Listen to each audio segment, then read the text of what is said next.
பட்டிமன்றத்தில் ஒருத்தர் பேசுகிறார்.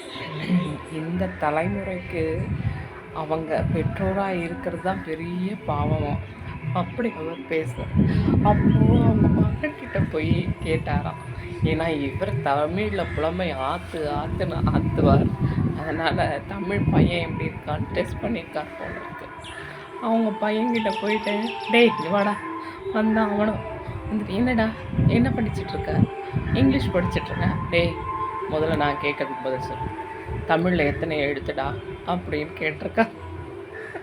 உடனே அவன் சொல்லியிருக்கான், உயிரெழுத்து, மெய்யெழுத்து, உனக்கு மகனாக பிறந்தேன் பாரு அது என் தலையெழுத்துன்னு சொல்லியிருக்கான்.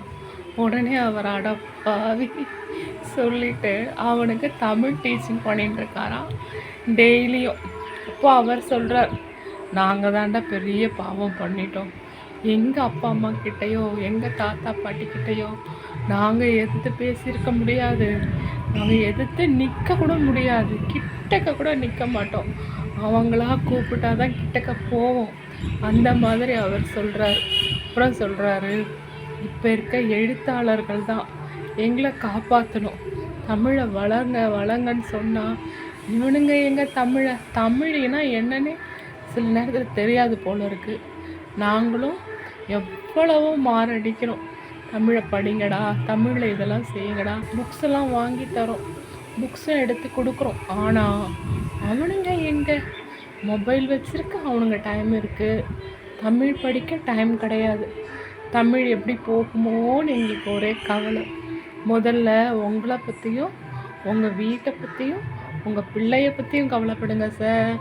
அப்புறமா மற்றதை தான் சொல்ல தோணுது. ஏன்னா இப்போத்தி பிள்ளைங்க சின்ன வயசில் இருந்தே அதை பழக்கணும்.